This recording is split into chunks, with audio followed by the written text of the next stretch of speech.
There are so many files in Arknights Endfield, and let me tell you, the main story alone doesn't even scratch the surface of Talos 2's lore. So today, I will impart my newfound knowledge to you. And that's why, what we need is a change of scenery. I am Professor Ramenblitz, and I read every file in Arknights Endfield so you don't have to. Just to go over my process, I read every weapon file, every operator file, every nexus file, and every random little finding that you find in the middle of the street. By the way, shout out to Warfarin Wiki, without which this would not have been possible, because I absolutely refuse to walk around in game and find every little finding. Now, according to Google, the average word count for a book is about 70,000 words. And everything that I read totaled up to 188,146 words. That's a little bit more than 30k. Now, I would rather blow it smooth off than summarize every single file to you. So instead, I organized them all into categories. Because you already know that the people of Arknights yearn to be stereotyped. And these are your categories. Huh? I know. We have to address the elephant in the room. Yes, this is my bed. I didn't have anywhere else to film this, so I just kind of destroyed my room. So let's go through all these categories one by one, and then I'll let you guys know my conclusions. First off, let's go with the historical accounts. Now, this is the bread and butter of world building. Pretty much everything here describes some sort of faction or the general history of Talos. But rather than go through every faction one by one, I want to tell you something that I found real interesting. And that is the attitude of those on Talos 2 towards the Cosmic Gate. Now, the weapon file of Home Longing is pretty namely apt. It talks about the Administrator and the 40 heroes and what they did to end the First Angloid War. If you think about the timeline of the First Angloid War, these are people that are fresh off of Terra, and they have the underlying fear of being trapped on a hostile Talos 2. These people are absolutely homesick, which sucks and all, but I'm more interested in something else. There's a named character named Ethan, who may or may not be the same Ethan from the OG Arknights. I'm skeptical, but I could see that timeline adding up. Another interesting weapon file is called Chivalric Virtues, in which there are two interesting terms. They talk about people being returnists or terranists. Now, of course, we don't know what either of those mean specifically, but we can infer based off those names. I could see storylines with like Terran purists or anything of that nature. Who knows where they'll go with that. What it is though is a really interesting culture point. Interestingly enough, it also talks about the formation of something called the Hannick League, which is the Talos 2 versions of the old Kazimierz Schmajers. So maybe we'll get that sometime soon. What I also don't know is if the Hannick League is related to the underground arenas of the Asphalt Roundabout. These are two things barely mentioned in the files. I don't even think there are wiki pages for them. Okay, I have way more thoughts here, but more on that in our conclusions. Our next category are photos. There's not actually much substance here, it's just random pictures of the world, to be honest. That plus the random garbage that people hand you. For example, our precious Tong Tong certs. Which, by the way, someone pointed out to me that they look a lot like a white monster. Thank you, Supreme Chief Tong Tong. I'll follow you forever. What is a culture without its poetry? This isn't a strict category.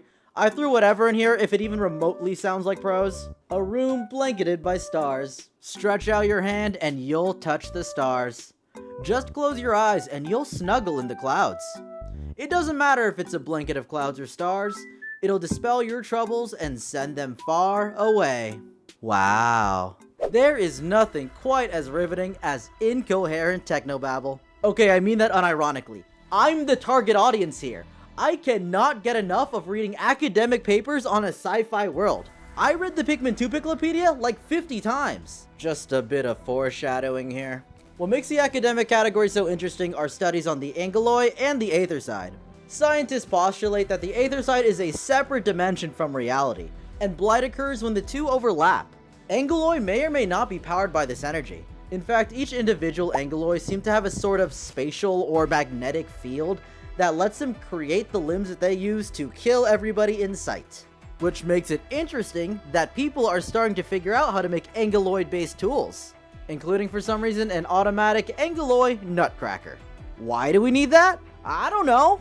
Far be it from me to tell the good people of Talos 2 what they should or should not do with their dangerous technology. The Originium section is basically just the academic section, but completely separated if it ever mentions Originium at all. Reason being is because Originium is the foundation of Arknights world building.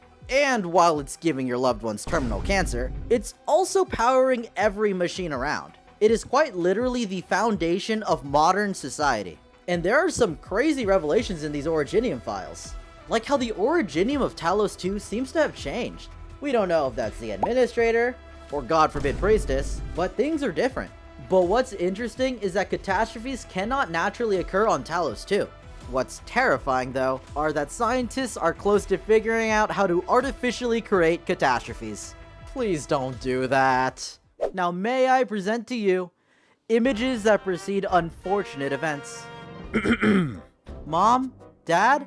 I got an official job at the Valley 4 site. Almost forgot to mention this, but Valley 4 is safe. Super safe. I don't think this place will ever get attacked by an Angeloid host. Yeah, pretty much everything here is like that. Our next category are all of the operator files. Now this one I wouldn't be surprised if most of you read. By the way, when I say operator files, I am also including the dialogue. If you have a favorite operator, I highly suggest that you read their operator file. It will elevate that character to the next level. In fact, I'll play you an interesting voice line right now. Talos City has a special meaning for Talos 2. After the Humiliation War, the Big Three signed the Band Accord and jointly built Talos City. Grand City, still incomplete after a century of construction work. There's no way we're not going to that city in the story, right? As a factionless city, it is the perfect way to expand on the factions themselves. If there's one operator file that I want you to read, I highly recommend Embers. To me, it is by far the most interesting file. Not even counting the characterization, it's the sheer world building in it. We learn a lot about the organizational structure and the operations that occur in the north. There's a very detailed log about the fighting up there. What's the most interesting to me are the very clear hints of an Ember altar. In one of her trust files, she talks about coming back one day to grab her patron firearm. For my Endfield onlys, that's a big deal. A Sanctus patron firearm is a gun that they keep with them for their whole lives. Which is why I'm confident that when we finally go to the north to deal with the Aurora and fight alongside the Order of Steel Oath, Ember is going to be one of the main characters who will have the most character development and will get an Ember altar. I for one am extremely excited because I love the Sanctus storyline. That is also a perfect way to expand on the law. In the weapon file of Opus the Living, they actually talk about the relationship between the Angeloi and the Halo, and Sanctus' question as to why. Either in the north with Ember or in the Seska arc would be a perfect time to expand on that. Next we got the section Louis from Pikmin 2. If you're familiar with the Piclopedia, you would know that all of Louis' entries are just him talking about food. That's literally it. That's all this section is, food. Also, I have the recipe for fertilizer here. Anyways.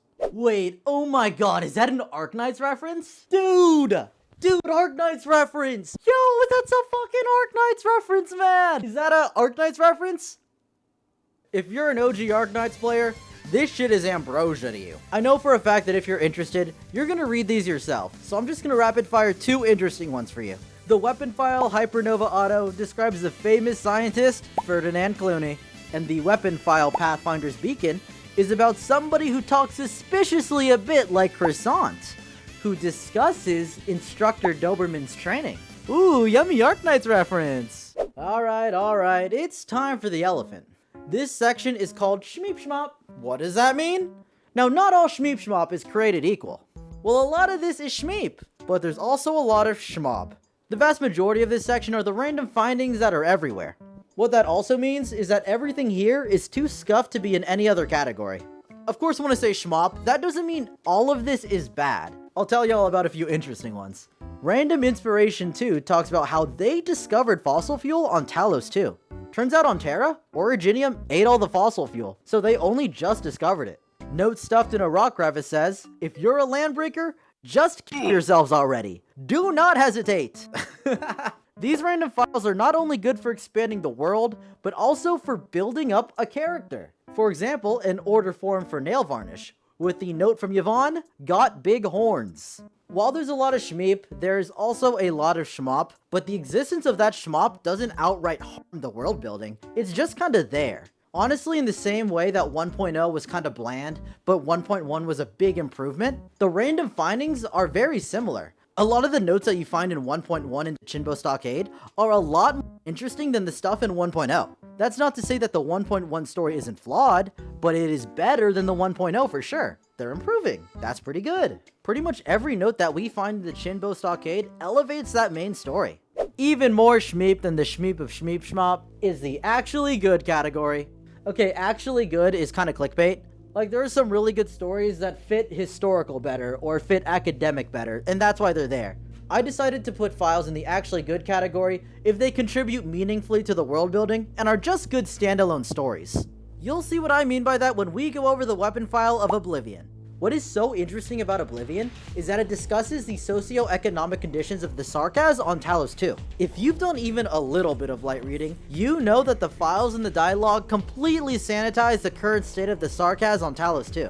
It is said that the Sarkaz have overcome the prejudice of the past, but the story in Oblivion is about harsh reality.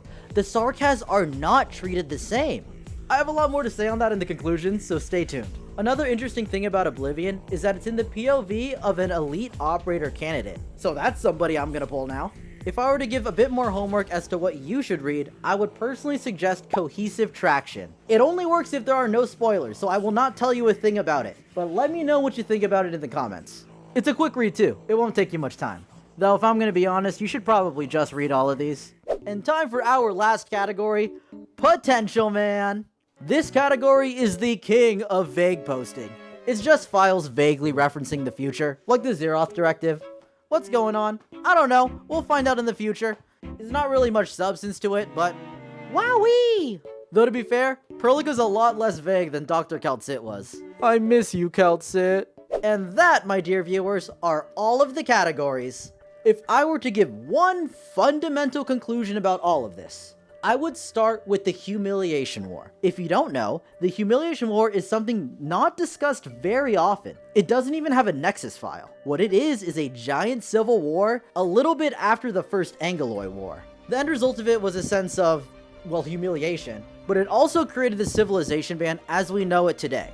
That is a TGCC, HAS, and the UWST. My point is that to the victors go the spoils. It's always the victor that rewrites history the way they want it to. In all the dialogue, in all of the Nexus files, in a lot of the findings, everything is painted as very sterilized, black and white. The Civilization Band are the good guys. No, I'm not necessarily saying they're the bad guys, I'm just saying it's sterilized with a purpose. Having read literally all of this, I am pretty sure we are in a bait and switch. Remember what I said about Oblivion? The Nexus files say that the Sarkaz are no longer discriminated against. The Sarkaz are very clearly having socio-economic problems. We are only seeing the good things about the big three factions, when if you look into all of these, there are hints of negativity of the TGCC and the UWST. My critique with that statement, the HAS, that's the ruling faction, is still very sterilized. They're still very much the good guys. Even with the Chinbo Stockade stuff, it's like, oops, that was an accident, but we are good people, so we will help them out. Which is part of a greater critique of how all of these China-based regions and all of the big CN gachas are all very bland. And it feels like it might be the same here. We know the OG Arknights had that problem where there was like, when it comes to the very clear shift of the Lungman stuff and then the Sui stuff, where it feels like they got pulled into a completely different direction that they were trying to do. But yeah, I'm pretty sure future plot points will be us exploring new areas while kind of realizing that this is all a load of shit. That perchance even Endfield among all the factions are as clean as it seems to be. Who knows, maybe that's me coping, but I can only hope. What I will say is that the bones of a highly nuanced story are here. They just have to actually proceed with it. Alright, I gotta come clean. This isn't everything to read in the game.